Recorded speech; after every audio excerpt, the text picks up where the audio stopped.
how to generate Polaroid image in Android using Nano Banana. So hello guys, in this quick tutorial video I will tell you how you guys can do that. So for that you need to download Gemini app from Play Store in Android phone.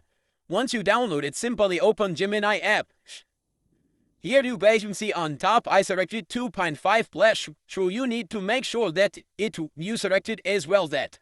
Also on downside you guys will see Ask Gemini also image with banana icon.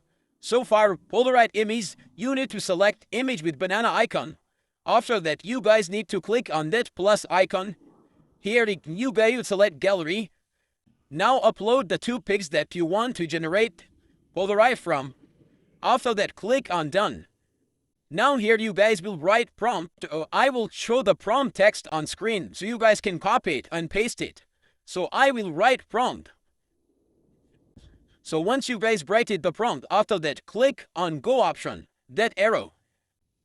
Now wait a little bit. After 10 seconds of waiting, our perfect Polaroid image was generated. There's how you guys can do that. Thanks for watching.